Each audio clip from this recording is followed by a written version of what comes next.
Right, so yes, welcome back to those that might have seen previous videos, and welcome to those guys that might still be new. Today we are looking at the Jungian archetypes, okay?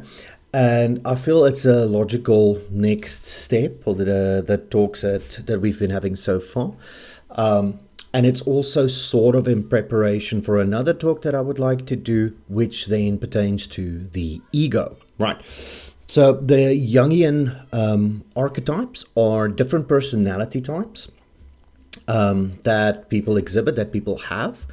And the goal for this talk is to get people thinking, get those juices flowing, and then to see, what maybe we can help identify someone's archetypes. And then, of course, once we speak about ego, we'll have a lot of background information as to some of the topics that we need to talk about while we're talking about ego. Right. So Carl Gustav Jung was born in 1875 and he lived until 1961. So he died at about 86 years of age. And he was a very renowned psychiatrist and psychoanalyst. All right. And this guy did a lot of work in the field of psychology. So before we get to the archetypes, before we get to the fun stuff where everybody gets to start thinking about, what kind of archetype they may be, let's just look at the way that Carl Jung viewed the human mind, so that it will give us a bit more background information as to how he got to where he got. Now, also, I know that these archetypes are based on the work that Carl Jung did, but I'm not entirely sure whether it was him or it was someone else that might have based their work on what he did, on that foundation that he essentially laid down. But also a fun fact, Carl Jung was an apprentice of Sigmund Freud. And eventually, later on in life, they had to split up. They couldn't work together anymore because of differences in the way they saw things. So that's just also fun. So the first thing we're going to look at is essentially the way that Jung thought that the human mind was constructed. And then we're going to break it down from there. Okay, good. So the way he viewed it can almost be seen as an iceberg, right? So if we look at the construct of the mind, the idea was that this little small piece, and as we all know, the tip of the iceberg is really the smallest section, and the largest section of it is what happens under the water. So the tip of this iceberg is the personal conscious mind. And then there's this middle layer. It's close to the surface, but it's still not particularly deep. And that was seen as the personal unconscious mind. And then at the bottom, the huge area here, that would be seen as the collective unconscious. Okay, so let's just break it down. If you saw the video on consciousness, which is the previous video, then you would know that we have two different types of conscious minds that we as human beings function, right? So the first one is then our conscious mind. It is the one where we actively make decisions. It's where our skills of reasoning reside. And a lot of little patterns and algorithms and little optimizations that we've done to navigate our everyday life, all of them exist in the conscious mind, and we have control over the conscious mind. That second section here is what we call the unconscious mind. Now, the unconscious mind, this is where all of our memories are stored, everything you've ever seen, and everything you've ever experienced and heard and smelled and tasted. All of those memories get stored within the unconscious mind, right? And it's almost like just these frame snapshots of things that get stored in there. And when we retrieve information from the unconscious or the subconscious mind, right, and it floods into our conscious mind can then again add reason to it and start animating those images and connecting the dots and generate the memory as it plays out in front of us. So all of us have that conscious mind. All of us has that unconscious or subconscious mind. And then he theorized that there is a collective unconsciousness. And the collective unconsciousness, according to Jung, was almost like your bloodline traits, your bloodline talents. So memories and experiences that your ancestors, those that came before you, whatever they had to survive or go through or think about or experience, all of those things actually make up of your collective unconscious. It's almost like saying, and we can see that happening today. If you look at someone's DNA strands, you will find that a lot of their DNA actually come from building blocks that were put together in time frames from very long ago, right? There was some plague or some version of the cold or the flu or something like that, and that immunity that was built up by the ancestors back in the day, because clearly they survived, because you are here, we actually still carry all those markers within our DNA, right? So in the same way that you are the result of everything that your ancestors survived for you to be here, the theory there was that this collective unconscious is the memories and the experience of all of them, and that we can tap into it.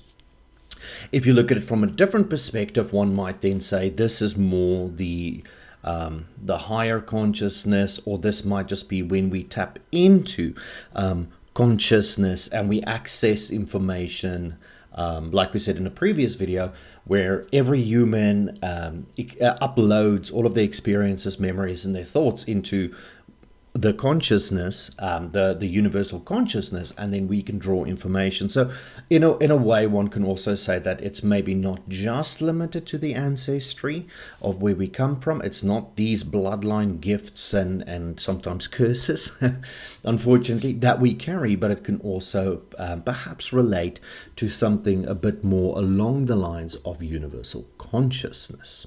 Okay, so now that we understand that, all right, we can start talking about the primary Jungian archetypes, and we can start building that up from the bottom.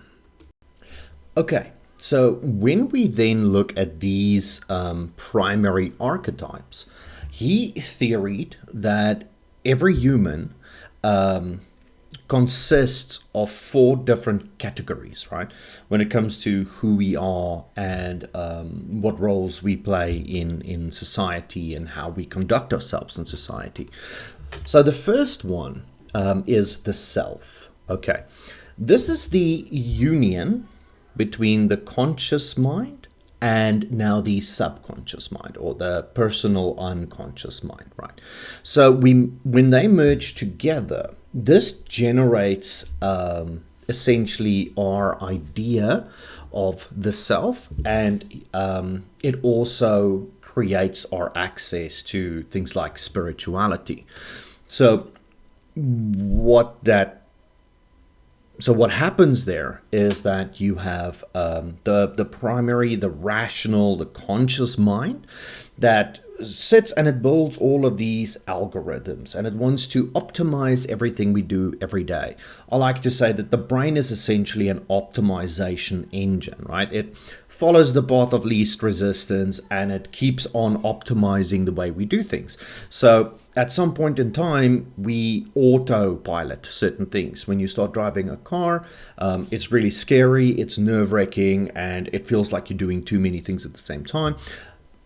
6 months down the line, you're driving the car, you're listening to music, you're smoking a cigarette, you have a cool drink in your hand, and your brain just goes. It just goes because it's already now learned everything, it's optimized everything, it's built the little algorithms it needs, and it just autopilot. So your brain can run with things, right? So this conscious mind, however, is not really a storage media. Right, so it essentially wants to run everything. It wants to make decisions. It wants to be logical. It wants to reason, right? Where the subconscious wants to store everything. It wants to keep everything safe for you. And so by bringing these two together, I might be thinking about some topic or something that happened, and I need to retrieve that memory. So it dives into the subconscious, it retrieves the memory, it brings it forward, and it reruns it for us, right? So the unison of those two, essentially every experience I've ever had, everything, versus the level that my brain is functioning at, they marry. And so that creates this essential idea of the self. The second part that we consist of is the shadow.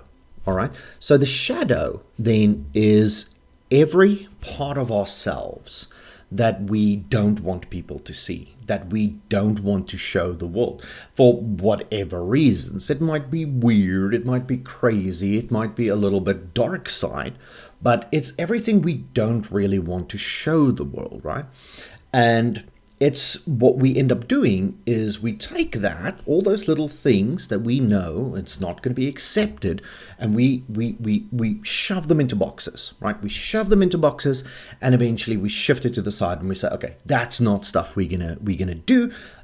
That's our shadow self. That's the shadow parts of ourself that we are just simply not going to. It's like the hyenas in Lion King, right? Everything the sun touches, that's where we are. And wherever the shadows are, we don't go there, right? It's that simple. So the shadow self is that section of ourselves that we essentially throw into a quarantine zone and we just don't want to deal with. Okay. The third one that we use to construct ourselves is what is called the anima or the animus. All right. So the anima is something that's applicable to males. It's masculine qualities, and the animus is applicable to females. It's feminine qualities, right? So if you look at the human mind, all of our experiences, the entire framework through which we live our lives, that paradigm, and the way we think and the way we optimize things, that creates the self. But within the self, there's sections we don't want, so we nitpick them out and we throw them away. We put them in little boxes, right?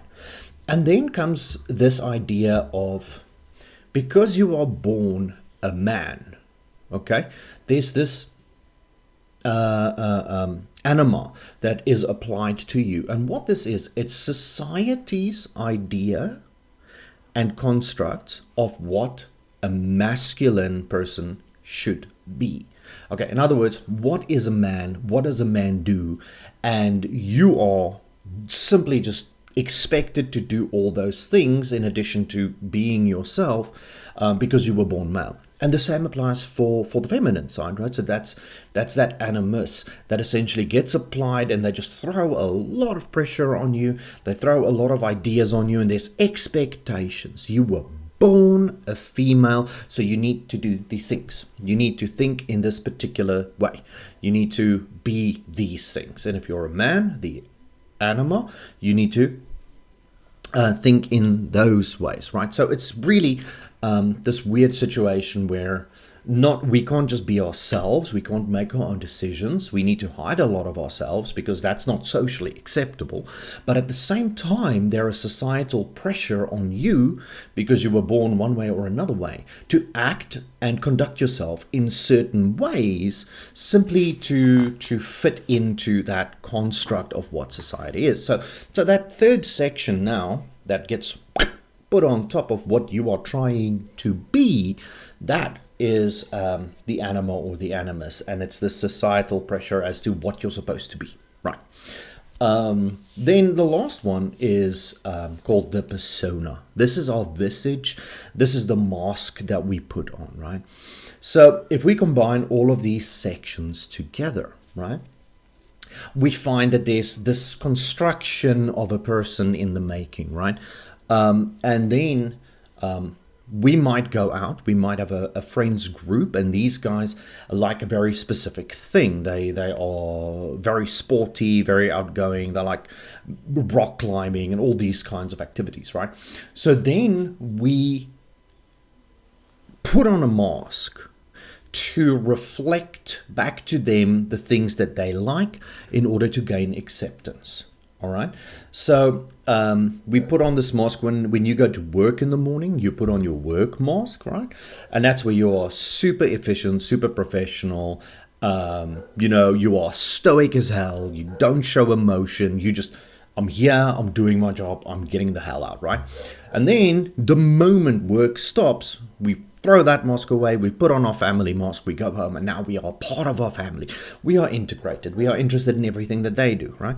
And then we pull this thing off when we need to go for a girls' night out or a boys' night out or whatever the case may be, and we stick on the other mask, and so we, and so we go, and it's minor changes most of the time, but there are changes, and that's what we call this persona, this image that we generated in our own mind of what people will accept, and then we slip into those different personalities depending on where we are. So some people have two masks. It's when I'm at work, when I'm not at work. But there are people like social butterflies, for example, and they just go everywhere, right? And they've got multiple masks. They're ready, they're prepared, they're going to do this thing. And that's the persona. So this is essentially what makes up the way we function within society, and the kind of internal workings, okay, on a basic level of how we get to that point of understanding ourselves and making ourselves function, getting rid of all the things we don't need, we don't want, that people won't like. Then, being man or being woman or being male or female, being masculine or feminine, and that actually plays a big role in it. And then, of course, finally, we need to generate these little personas of ours, these masks that we can slip on and slip off whenever we want to, right? So these are then the archetypes, right? So these are the different archetypes of personality. And initially, they are split into 4 cardinal orientations, right? So the first cardinal orientation is ego, then order, then freedom, and social. So when we are talking about ego, this is not the ego we want to discuss at a later stage, okay? But the most important thing for anyone that falls within this group, this orientation, is that they really want to leave a mark on the world. These are guys that really want to leave a mark. They want to leave that legacy behind. The order orientation, they essentially have this overwhelming need and wish to provide structure to the world, right? They want to be able to take the chaos and form order from it. You then have your freedom orientation, and those that fall within freedom, in a lot of ways, they yearn for like that paradise life, right? Where they can have total freedom and everybody's free, that utopian outlook on life where human beings can just sit around, make art, sing songs, and just live and vibe happily together. And finally, you have that social orientation, and the social orientation is focused quite predominantly on creating connections between people and connecting to others, right? So that being said, these 4 orientations can then be split into subcategories again, right? So the 4 orientations essentially become 12 different little personality groups, and they are all logically grouped under these orientations, right? So if we look at the ego group, the first subcategory is the magician, and these are people that look for power, right? And we'll go into that a bit more in depth later on, but these are people that look for power. Then you've got the outlaw or the rebel. And the primary thing they focus on in life is liberation, right? Liberation from the system, or liberation from, things they need to do that's really like, grating them. And then you have the hero. And the hero is all about mastery, mastering life and mastering every single situation that life can throw at them, right? So those are the three that fall within the ego orientation. Under the order, you have the creator or the artist. And these are guys that live for innovation, right? They want to create things, and they want to make things that other people can use, right? And thus creating order from that. You have the rulers. And the rulers are very focused on control, right? And it's not just controlling others or manipulating people. It's more just focused on that orderly control so that things happen the way they need to happen, right? And you have the caregiver. And the caregiver's primary focus is on service to others, and just making sure that everybody has what they need in order to, live their lives and to do what they need to do. From there, under the freedom orientation, we have the explorer, right? And the explorer's primary focus is, in fact, freedom, right? Getting out there, seeing everything, just unleashed into the world, living, that explorer life. You find the sage, and the sage essentially believes that through knowledge we gain freedom, right? And their key thing that they look for in life is knowledge. And finally, you get the innocent, right? And the innocent, their primary focus is safety, right? Safety in life, and they will make decisions in life that improves their safety levels, right? Whatever it may mean for them. The last orientation is social. Okay, now under social, you get the everyman or the orphan. Okay, now this particular group, their primary focus is belonging. Okay, they have this need, this feeling that they just want to belong, right? Somewhere in a group of people, or somewhere in wherever, right? They just want to belong. You then have the jester, and the jester's primary focus is pleasure, right? Not necessarily in the cardinal sense, but in whatever sense, right? They live for that pleasure, right? And then you have the lover. And the lover, under the social orientation, their primary focus is to just create intimacy, right?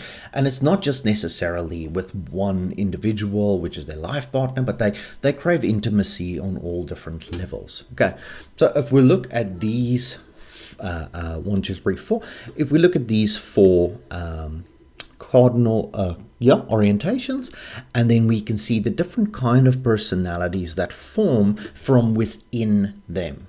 Okay, again, just remembering that ego, these personality types want to leave a mark on the world. These personality types want to create an orderly structure to the world. These personality types want to free the world so everybody can function in the way they see fit.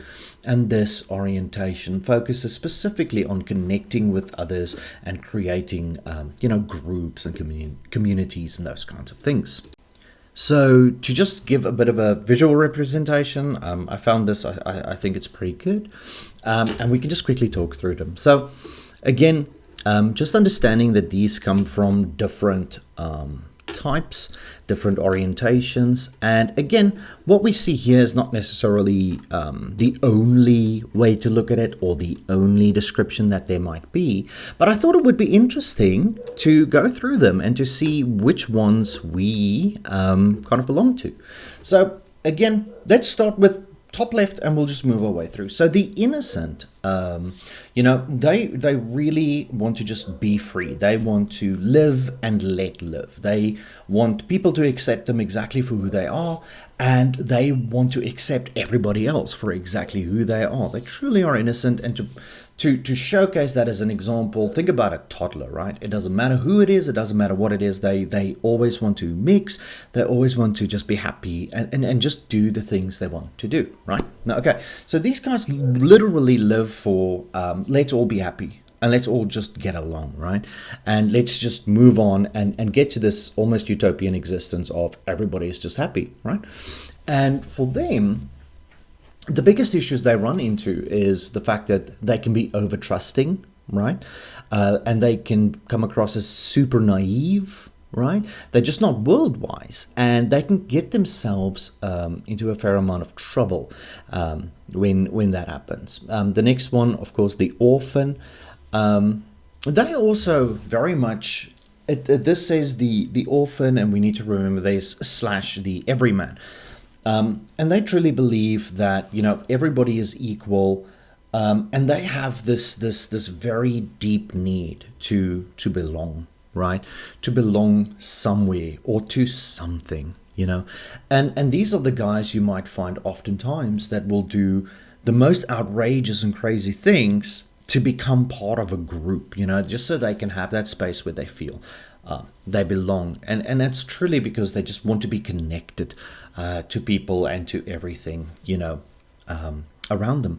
The problem is that these guys, because of the fact that they will go so far, they'll do so much to win over the favor, of other people so they can belong. Oftentimes they do get misused and they do get taken advantage of. And that can make them extremely cynical after a while, where they truly feel like they are alone. They don't belong anywhere. And the moment somebody even looks at them or smiles at them or is friendly with them, they are immediately cynical because they think, well, if life has taught me anything, I can't trust people. Then you have the hero, right? And the hero is that kind of guy that it doesn't, or gal, apologies, that just nothing is impossible, right? You want to do this thing? Let's make it happen. You want to do that thing? Let's make it happen. And it's like, they don't even really always think about how things are going to happen. All they know is that things will happen, right? It's always good to have one person with this personality type in a group, because you'll find you'll just end up doing the craziest things because they always believe that it's possible, right? And what they want to do, though, and it's a big thing for them, is they will go out of their way to help people to do these things that other people are too scared to do, right? Just so they can get that feeling where people are like, man, you can go above and beyond.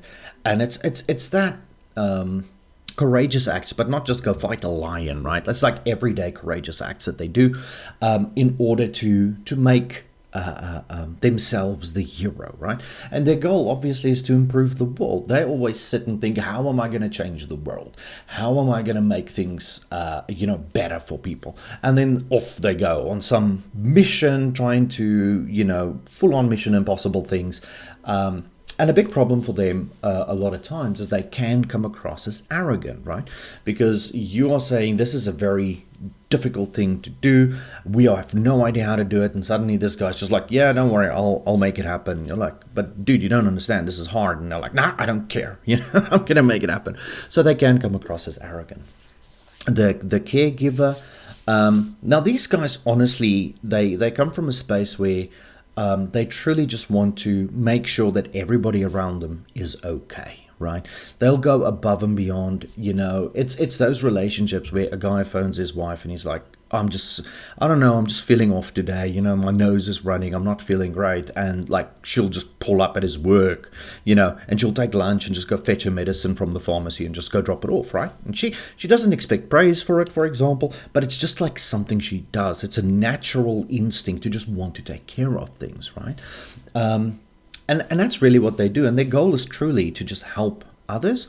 And in a similar way, as things that can happen to the orphan, right? Because they're desperate to belong. The caregiver can be overly desperate to help, which means they can be seen as overbearing. People get annoyed with them because they just don't leave them alone. And these guys can also end up being exploited. Then you have the explorer, right? And these guys literally want to explore, right? They want to go out there. They want to see the entire world. They want to read all the cool stuff that the world has done before, right? And they really kick against structure. They don't like structure, right? It's like trying to teach a toddler rules for the first time in their life. They just don't want it, okay? And the moment you put them in an ordinary life, they feel like they are dying slowly because they are just in a cage, and they can never escape this cage, and they really hate that. So for them, they need to have that freedom. They need to experience freedom so they can go do things, and for them, of course, is to go and find a better life, right? But not stop exploring, but to explore and find a better life, and then explore further and find a better life and explore further, and so on and so on and so on. The problem with this is that they can be so focused on their freedom that they eventually become an outlier or a misfit, right? They just don't fit in anywhere because they don't really want to, because it feels like the moment they get caught up in a situation where they feel boxed in, they want to break it and they want to run. We then have the rebel, and we need to also understand that when we talk about don't fence me in, it doesn't mean that these people can't be in healthy relationships. It doesn't mean that they can't be in marriages or stuff like that. It's just they need to pick their partner very cleverly in order to make sure that they if they need the freedom, they have the freedom, right? And the same goes for the rebel, where you look at breaking the rules and all that kind of stuff. It's not necessarily in a bad way, right? But if somebody says, you can't do these things for these reasons, and those reasons are really silly, and it's not somewhere where it's going to cost you your job or your you won't get seriously injured. You see these guys just go, you know what? I don't care, and they just do things, right? And they're always busy starting like little revolutions, Everybody is seeing things one way, and suddenly this dude will try and kick off a revolution in the other direction, right? And for them, it's all about challenging the order of things, challenging the systems, and seeing how far they can push, right? And for them, they just want to overturn people's notions and ideas that might be stuck and maybe outdated, and they rebel against these kinds of things, right? The problem with this, of course, is that if a rebel finds himself being boxed in too much and he can't ever overturn anything, eventually they might even turn to like a life of crime and stuff like that just to get out, that need that they have out of the system. Then you have the lover. Right. And the lover is typically the kind of individual that wants to create and generate intimacy, right? But not just in one space. So, on this one, it says, you're the only one. I want intimacy, being in a relationship. Yes, they do want that, but they want intimacy always, right? So they will have not many friends. They will have maybe one or two friends, but they are very intimate with them, and not in a sexy way, but more in like just understanding and being there for people. And also they are those kinds of people that dream about getting married when they're like 14, right? They want to find that one and only, and they really want to build that strong relationship with them. Okay, but the problem is that they might also end up just being so overbearing. Sometimes they might not give their partner enough space, and their partners might start running away because they feel like these guys never let them breathe, right? So that's something that can happen. Then you have the creator. Now the creator is also seen as the artist or anything like that, and these guys love to make things, right? So you might be a carpenter by profession just because you love making things. You might be an artist or a painter. You might be a musician, right?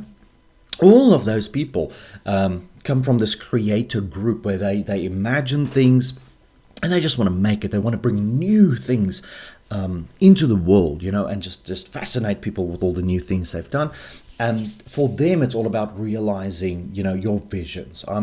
I can hear a new song in my head and I need to get it out, right? I need to go record it. I need to get it out. Or a painting or anything that creates sculpting or anything, right? Pottery even. And they need to get it out of them. The problem for these guys oftentimes is that whenever they make something, they tend to overmake, right?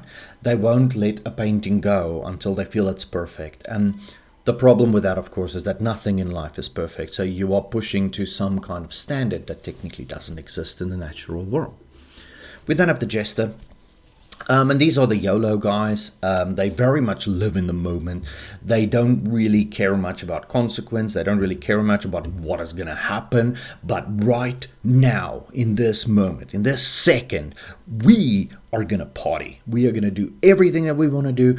And if we feel crap tomorrow, that's tomorrow's problem, right? And that's these kinds of guys, and they're just these party animals. I think is a good way to sum them up. It's like they're always looking for a party. They will phone everybody up. They'll get everybody together, and there needs to be a party. There needs to be something happening. And then they're also the guys that want to go to McDonald's at like 2:00 in the morning, because nope, if we want food now, it has to happen now. You only live once, right? And those are the jesters. They're kind of like your party animals, those guys. You then have the sage. And the sage personality type essentially thinks that you need to live in truth. You need to seek knowledge. You need to learn as much about life, about yourself, about things that you might be interested in, right? Because it's not just everything. You might be super interested in astrology or in mechanical engineering. And they just go and they want to find the truth behind all of it, and they just need more and more and more information, right? They just consume information. And the problem sometimes is that these are the guys that typically doubt themselves the most because they know so much, they don't know what is the right version of things. They don't know what's correct and what's not correct. So they oftentimes doubt themselves and they just don't take action. The magician, all right? These guys are all about making things happen. So we want to make something happen.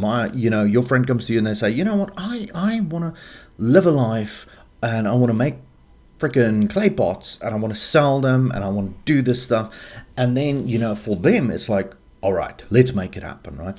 And they need to understand things. They need to find dreams and bring them into fruition, right? Essentially, what they want to manifest things all the time. And that is a problem, right? So they sort of like the hero, but in the sense that the hero wants to achieve things all of the time, and the magician wants to make things happen all of the time. It wants to manifest things all the time. And the problem with that is that they get frustrated by the people around them, right? Because they cannot see the vision or they can't understand what I'm trying to do, and they are slowing me down. They are in my way, and then they have a tendency to become quite manipulative by trying to manipulate people to do the things they want them to do. Because I can see your dream in my head, so I'm going to make you make your own dream come true, right? And that's essentially that power issue that we run into. So for the most part, they are very good people. They really can take things that other people see, and they can help those people bring it to fruition, bring it into the real world, right? But on the downside, again, they can be rather manipulative. And then finally, you get the ruler, right? Now, the ruler is focused primarily on control. Right. These are guys that end up becoming CEOs, COOs, like really high ups in companies. Not all of them. I mean, any one of these people become that. But these guys live for it, right?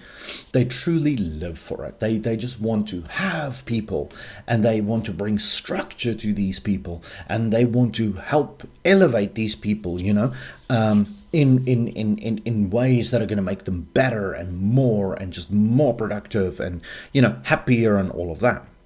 The problem, of course, with that is that if they become too authoritarian, right, where I have a vision, you guys are my team, make my vision work, and then when people want to add their own unique spin, their own flavors, their own spices to something, right, and just zhuzh it up a bit for themselves, add that razzle dazzle, if you will, then these guys can lose their minds, and they feel like they're losing control over a situation, and then they become that like lawful evil characters in Dungeons and Dragons, right, where they just stop everything, and now suddenly there's martial law for some unknown reason.